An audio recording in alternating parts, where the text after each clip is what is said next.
Well, we come now to the adjournment. The whip to move. I beg to move this House to now adjourn. The question is that this House do now adjourn. Sir David Amess. Well, Mr. Speaker, while it's a little bit disappointing, there isn't a packed House to listen to what I have to say about Southend. Looking round the chamber, we have the quality. If I could begin by congratulating my right honourable friend, the member for Rayleigh, on being re-elected as the MP with the huge majority, and my honourable friend, the member for Southend, East and Rochford, for similarly being re-elected with a large majority. But I couldn't be more pleased that it is my right honourable friend who is replying to this debate, because he's only too well aware that there aren't that many members left who can recall a Conservative majority government. And of course he and I worked together in the constituency of Basildon. And during that time, I think that we managed to change the public perception of Basildon, and it became the magnificent town it is today. And we also managed to turn around some negative things.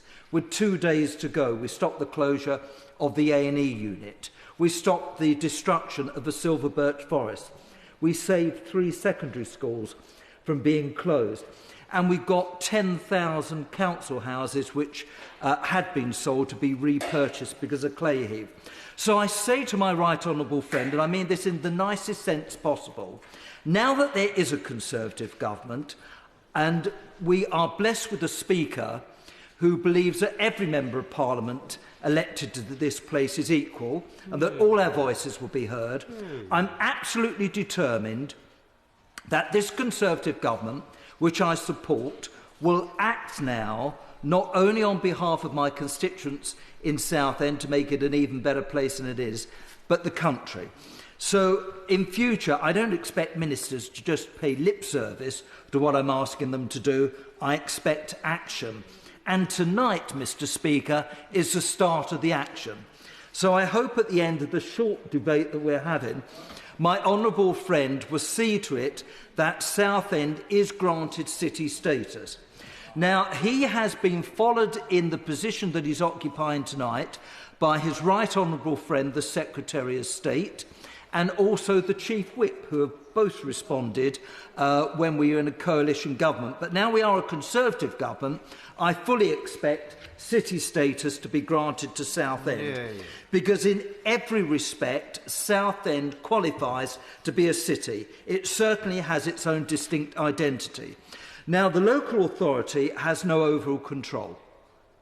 There are 22 Conservatives, by far and away the largest party, and the Labour, Liberal, Independents, UKIP Independents, UKIP councillors have all joined together to stop the Conservatives controlling the local authority. Quite how that works out from a philosophical point of view, I don't know. But there is no question at all that the Conservative Council did an absolutely magnificent job in restoring the fortunes of Southend. We enjoy excellent communications and transport links in Southend. The A127 and A13 have both been upgraded. And the most recent development is the extension, which my right honourable friend is very well aware of, the Tesco's junction along the A127, which has to deal with the congestion from employees who work at RBS site, from the Tesco Extra store, and now with the presence of London Southend Airport, it's greatly relieved congestion in the area. Now, I'm not sure that constituents understand the constraints on ministers. Ministers are unable to ask questions, they're unable to initiate debates. But my honourable friend, the member for Southend, East and Rochford, and I have discussed a number of points, and we share very similar views as far as the railway lines are concerned. C2C are absolutely magnificent. When I was a member for Basildon, it used to be known as a misery line. It now is known as the happy line, and I absolutely congratulate C2C. But my honourable friend and I do have some concerns about the Great Anglia railway line. Recently, I did a public journey with the Chief Executive, And I was very frank with him. I said I thought it was a rotten service. The prices were too high. The rolling stock was absolutely clapped out. And what was he going to do about it? Well, the Secretary of State for Transport has now opened up a bidding process. I understand there are 3 companies in the bidding process, and I hope that as local members of Parliament who all enjoy or suffer this particular rail service, I've just got the one station in the area that I represent pretty well, I hope that we will be consulted as the bidding process continues. Now, Mr. Speaker, if I hear another colleague say, Southend Airport is fantastic, I have to say there's a very good side to it, and there's a slightly challenging side because, of course, the aircraft takes off and lands over the area that I represent. And, of course, not all residents who were there before the airport expanded are absolutely delighted with the increased noise. Nevertheless, I absolutely accept that last year, to have over 1 million passengers, I don't know whether my honourable friend for Wild Forest has flown from Southend Airport. Well, he must be one of the few members who hasn't. But we had over 1 million passengers in the last year. And the airport now has 5 airline operators: Flybe, EasyJet, I don't know if Kate Moss was on that particular flight recently, in Southend, Adria Airways, Skywork Airlines and Volotea. And it's very, very popular, and it's bringing all sorts of investment into the town. Now, my honourable friend and I are absolutely delighted that Southend United won the recent playoff and now have been promoted to the First Division. I have to confess, Mr. Speaker, we were losing 1-0, and the Member of Parliament for Southend West decided to go 2 minutes before the end of the match. I was walking down Wembley Way, huge cheers, and of course found out that Southend had equalised. I thought it was too late to turn back, and it was when I was, I think, on Stratford station when I could get the answer on my mobile phone. We won 6-7 on penalties. But absolutely magnificent achievement for Southend United, and another good reason why Southend should be declared a city. Now, my honourable friend recently had the pleasure of visiting a surgical holdings company. This is a family-run business that manufactures and repairs surgical equipment to private and public hospitals. The repairing of surgical instruments saves the NHS thousands of pounds already, but my honourable friend has told me that if this company continues to expand, it will save even more money for the NHS. There's already been tremendous investment in Southend. So in the last years of the coalition government, 310 new businesses were created in Southend West alone. We now have a new magnificent £3 million conference centre at the end of the pier, the biggest, longest pier in the world, which was brought down the River Thames on sailing barges. Absolutely a wonderful thing for Southend to have.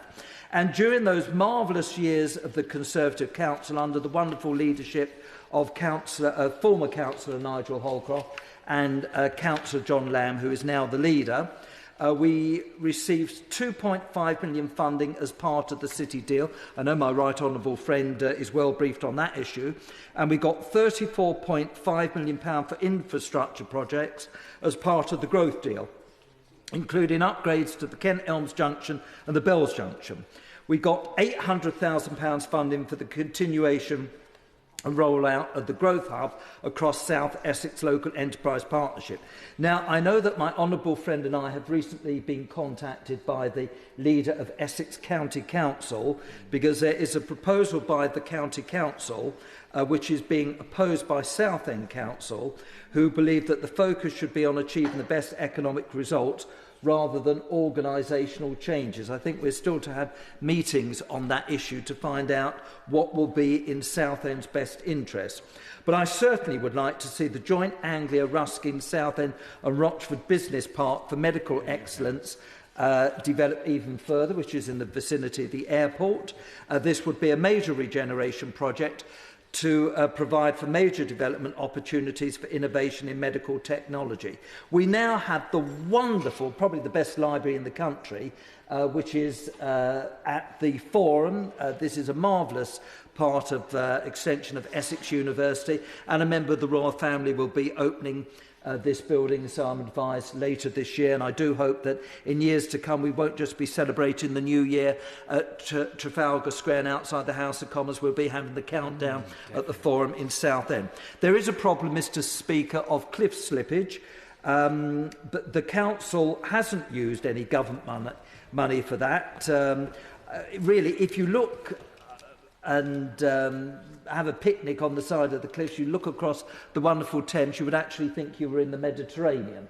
We have just the most wonderful gift, the moving picture that the River Thames presents us. But if I say to my honourable friend, not public money, but if there's any way through his department and others we can try and get more investment to deal with clay slippage, our constituents certainly would be very, very grateful.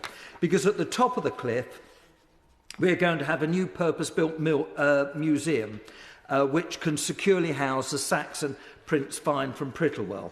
In 2003, archaeologists excavated the site and discovered an undisturbed 7th century chamber grave beneath a mound, just 100 yards from the entrance to Priory Park. This is a wonderful find, and I do hope that the development of a new museum of the Thames will be supported by the government. It's gained a number of agencies' support, including the British Museum, Thurrock Council and the Royal Opera House at Purfleet. But I have to say to my right honourable friend, one of the many things that would make me very happy as a result of this debate would be for there to be a marina in Southend. Many, many years ago, when Norman Clark and Norman Harris were the leader and deputy leader of Southend Council, it just failed by one vote. The last attempt to have a marina in Southend was in 2008. It would be an enormous attraction, a wonderful facility for local residents. It would provide a destination, a departure port for vessels from upper limits of the Thames and Medways whose passages to the continent around the coast of Britain or further afield. By getting city status, I think the marina would really be the jewel in the crown. At the weekend, I had the privilege to attend Thames Estuary Yacht Club, an absolutely amazing development. 2 years ago, they only had 130 members. They'd have 76 members volunteer to build this wonderful facility on the Thames Estuary. The clubhouse cost £200,000 and now people are queuing up to join this club. I think the Southend Pier is just the most wonderful experience anyone could enjoy. It's not just about Ross's ice cream and Cossels and Mussels and Winkles. It's about the wonderful experience of going out on one of the trains to the end of the Thames. It's a little bit like walking on water, frankly. But any investment that the government might direct to our way to just further boost the regeneration of the pier would be greatly welcome. We have found a shipwreck of international importance off Southend, which dates back to 1665. It's very well preserved and is second only to the Mary Rose. Apparently, it was part of the fleet which brought Charles II home in the late 17th century. It's currently on the heritage risk list, and it would be great if a billionaire would give us some money to help with that particular in investment opportunity. Leon Sea is just the most wonderful area anyone could have in a constituency. Many thriving businesses there, including Fancy Nancy, who's doing extremely well at the moment. But certainly the Lee Creek does need dredging, and it costs about £200,000 to get a proper dredge done there. And I should say to my right honourable friend, I am slightly concerned about the activities of DP World in the effect that they're having on the Thames Estuary. Now, Mr. Speaker, as I draw towards the end of my speech, Southend will be the alternative city of culture in 2017. This is going to be a much, much bigger event than that surrounding the official City of Culture. But I say to my right honourable friend, if we are to be the alternative city of culture, it would be very useful if we were actually a city. We've been recognised as a centre for excellence in terms of culture with a Purple Flag Award, an accolade that only 31 towns and cities have actually had. In the town, we have a Village Green Music Festival, we have folk festivals, we have a gathering that is going to rival the V Festival, and I pay tribute to the Metal Culture organisation. But in particular, I pay tribute to David Stanley and the Music Project, because this is a life-changing organisation that has enabled people with learning difficulties to demonstrate the great gifts which they have been given. And I'm delighted to tell the House that they will be performing at the London Palladium. Unfortunately, I've just had a phone call from Bruce Forsyth to say that he can't be with us on this occasion because it clashes with Father's Day, which I think does take preference over this, but we are going to have a number of the Tiller girls there. And this will be happening on Sunday, June the 21st at the London Palladium. Southend is going to have a sculpture which is going to be done by not the pop artist, someone else called Rod Stewart. He's designed a sculpture to mark the presence of Southend becoming a city, and I hope his application will be successful through the Arts Council. So, Mr. Speaker, I'm very grateful for having this opportunity to share with the House just what a wonderful place Southend-on-Sea is. Probably it's the finest seaside resort, not just in the country, but in the world.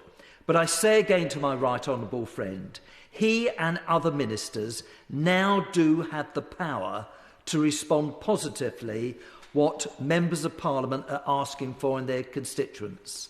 So if my right honourable friend wants to make me very happy, I hope that he would do everything he possibly can to ensure that Southend receives the investment that it warrants and that it is declared a city. Yeah. Well, the Minister of State at the Department of Communities and Local Government, Mr. Mark Francois, to reply to the debate. Thank you very much, Mr. Speaker.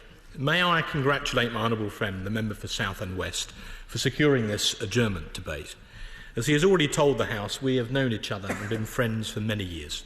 So I'd also like to take this opportunity to congratulate him on his knighthood and on being re-elected with such a healthy majority at the general election a few weeks ago. I'm also pleased to see my honourable friend, the member for Rochford and Southend East, in his place as well. I would like to congratulate him on his re-election, and indeed it's very good to see him in good health tonight too. My honourable friend for Southend West does his customary excellent job of promoting Southend, and rightly so. He lists some significant achievements of which government and local partners can be proud. Southend is a key part of the Thames Gateway, which is one of the biggest opportunities for investment in the UK and remains a very high priority for this government. As such, I am very pleased to have been appointed as Minister for the Thames Gateway. South Essex has received some significant private sector investments in recent years. For example, the £1.5 billion investment in the new London Gateway by Dubai Ports, in which the Prime Minister and UK Trade and Investment played key supporting roles, and the £100 million plus investment in London Southend Airport by Stobarts give just some idea of the scale of economic growth in the area. Regarding Southend specifically, I believe there are many encouraging signs of a new confidence in the area, on the back of which the private sector investment is already following. National arts organisations such as Metal Culture, which my honourable friend referred to, are championing and helping local artists from their base in Southend and are helping drive the arts sector locally. They put on the annual Village Green Festival in Chalkwell Park, which is now attracting 40,000 visitors a year and growing. The Forum in Elmer Square in the heart of Southend opened in late 2013. It's an excellent facility where residents can access the combined resources of the Municipal Library, the University of Essex and South Essex College Libraries, a very innovative approach. And the relocated Beecroft Art Gallery, now housed in the old library building on Victoria Avenue with the new Enterprise Centre, the base on which business support services will be provided through the City Deal-funded Growth Hub. All these are positive signs of resurgence, as indeed is the successful promotion of Southend United to League One, after winning a nail-biting playoff at Wembley, which my honourable friend gave us some insight to a few moments ago. In football terms, Southend is literally on the up, Mr. Speaker. Regarding the City deal, the government has also been playing its part. 18 months ago, my right honourable friend, now the Secretary of State, signed off the Southend-on-Sea City deal, capitalising on opportunities to increase entrepreneurship and innovation and to realise Southend's full potential. The key ambition at the heart of the City deal is to transform the centre of Southend in order to make it a more attractive place in which to invest. Over time, the Victoria Avenue gateway to the town centre will be remodelled. The City deal will have a catalytic effect, signalling government's confidence in Southend. As part of the City deal, the government contributed £1.8 million for the direct business support programme and over £650,000 of funding for the Central Library redevelopment. This is creating incubator space for up to 10 businesses at any one time, supporting over 100 jobs. It will lever in private sector investment, with over £4 million of such secured so far. It will provide direct business support for SMEs across the South Essex area. Over 3,000 businesses have been engaged so far, and over 170 assisted to improve performance. John Lamb, the Conservative Deputy Leader of Southend at the time, said, I quote, "Government is showing confidence in what we are achieving in our town." Turning now to city status, which is a subject that I know very well is close to my honourable friend's heart. The awarding of city status is part of the royal prerogative, and royal charters have tended to be awarded to mark significant occasions such as the millennium or royal jubilees. Like individual honours, they are not published criteria, but issues that are considered include the history of a town, its vibrancy, its identity and its community. All areas, to be fair, where Southend has a strong case to make. In recent years, the Cabinet Office have run competitions and sought bids, but we do not know when the next process might be. Although I have to say my honourable friend's intentions are now well and truly on the record, and when there is next an opportunity to bid, I am sure that he, and indeed his honourable friend for Rochford and Southend East, will be very firmly at the front of the queue. Building on the City deal experience, the government has since agreed growth deals with all of England's 39 local enterprise partnerships, or LEPs. The South East LEP has one of the largest allocations of local growth funding. So far, £488 million has been committed through to 2021. For Southend, which remains a critical anchor at the eastern end of the Thames Gateway, the growth deal has committed £35.6 million to A127 improvements. That is on top of funding previously approved. A number of junctions along the route, including at Bell and Cuckoo Corners and at Kent Elms, will be improved, and I'm sure that all South Essex residents will be grateful for those improvements. The government's also investing £6.7 million to develop the Southend Growth Hub and to help improve the area around the Victoria Avenue gateway to Southend, which I mentioned a few minutes ago. Growth deal expansion has also committed £3.2 million to the development of a 55-acre business park adjacent to London Southend Airport as part of the Southend and Rochford Joint Area Action Plan, the JAP as it's known, and I pay tribute to the cooperation between those two authorities to make that a reality. I recognise the positive effect regional airports can have on economic growth, and London Southend Airport itself has certainly been a success. Over 1 million passengers a year and scooping industry awards for growth and indeed for service. The government has also very recently announced the 3 companies selected to tender for the renewal of the East Anglia Rail franchise, which includes the Liverpool Street to Southend Victoria line. Those 3 competitors are Abellio East Anglia, First East Anglia and National Express East Anglia trains. That process will begin in earnest when invitations to tender are issued in August, and we expect the new franchise to operate from October of next year, which should benefit Southend commuters travelling to London, who indeed do deserve an improved service over the one which they are receiving at present.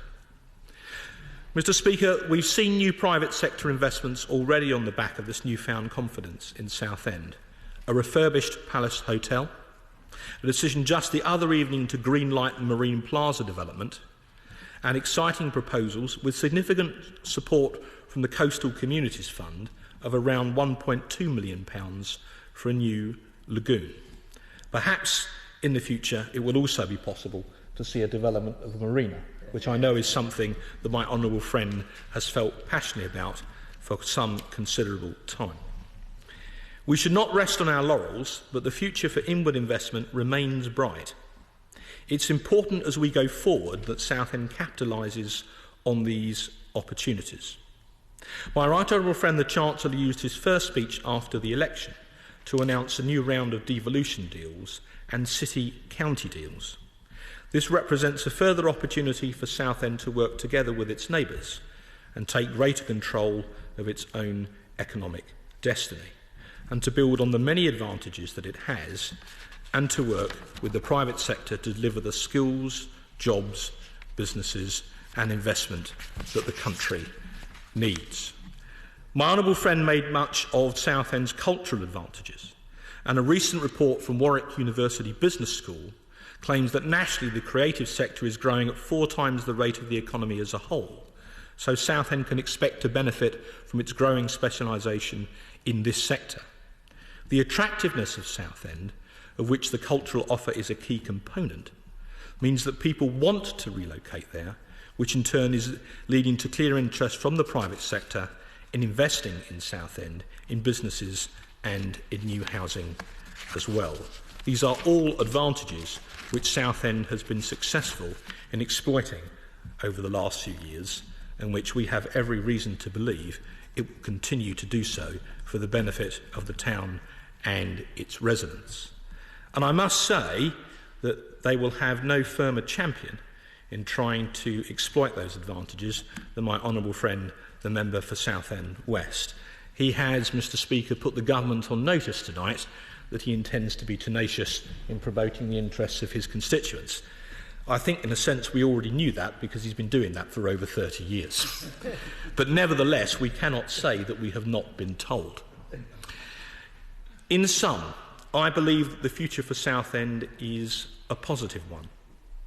I thank my honourable friend again for his warm words and his recognition that this government has helped lay the foundations for the future growth and the prosperity of Southend, and we can fully expect my right honourable friend for Southend West, and indeed his neighbour, my honourable friend for Rochford and Southend East, to continue to keep us up to the mark in making sure that Southend remains a wonderful place in which to live and work, a wonderful resort where people can take time on holiday, a place where they can enjoy the cultural advantages that that place has to offer, and also a wonderful place where they can enjoy themselves with their families. For all these reasons, Mr Speaker, I believe Southend has a wonderful future, not least as it is represented by 2 excellent members of Parliament.